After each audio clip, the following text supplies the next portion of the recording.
Wave 31 News at 10 starts now.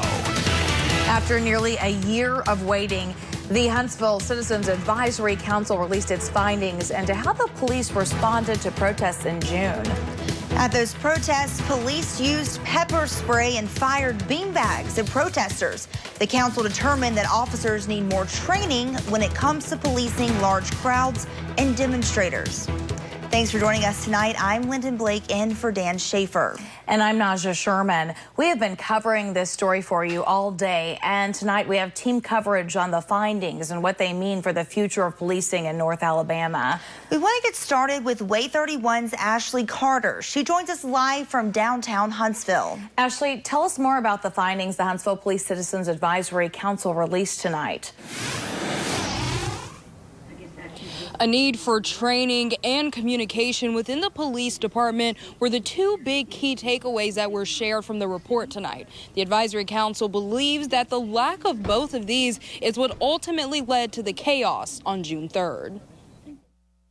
Had there been some clear direction and some clear understanding about the events, maybe some of the activities that occurred definitely on June 3rd may not have happened. Liz Huntley, an outside attorney who was brought in to review the June protests, spoke on the Advisory Council's behalf during tonight's presentation. At least 3 of the recommendations focused on more training in the police department.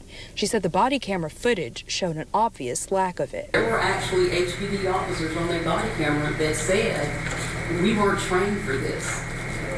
That acknowledged they weren't trained to handle that particular type of situation. Other recommendations included resolutions to fix what the Advisory Council says was a lack of communication between agencies, organizers, and protesters. There needs to be consistency in how everyone plans to execute on the job of taking care of the public. This was highlighted as Huntley went over how different agencies had different dispersal methods, which resulted in the biggest issue they heard from citizens, the use of rubber bullets. The evidence regarding the claim was murky, but the council ultimately concluded the Madison County Sheriff's Office, who chose not to cooperate in the council's review, deployed bullets on protesters.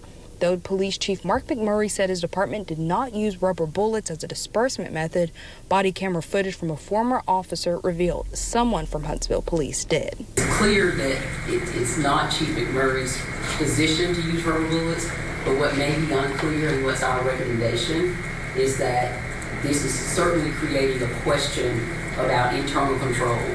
It creates a question about knowledge of inventory and oversight.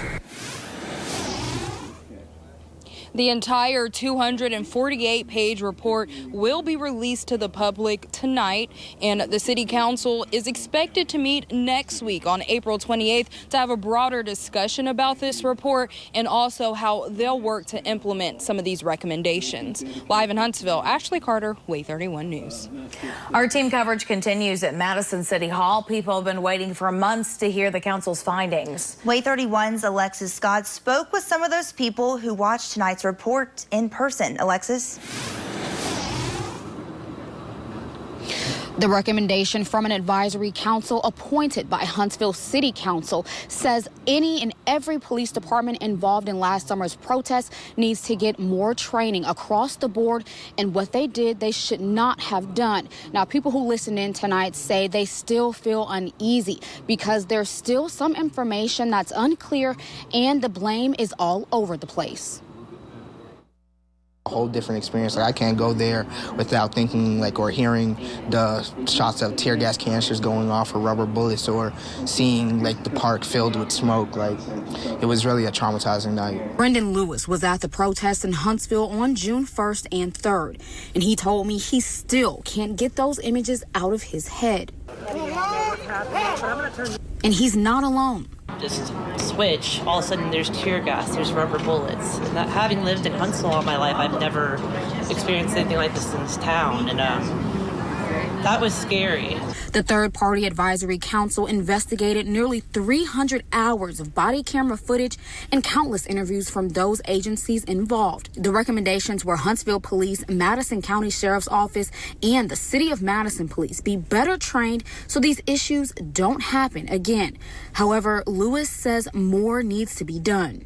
A slap in the face. Not a lot of accountability by HPD. Seems like Mark Curry does not have control over his department very well. In other cities, rather than have a review board, they have a board that actually appoints rules and has more direct interaction with the police, and that they don't just recommend, they make legislation and rules for the department.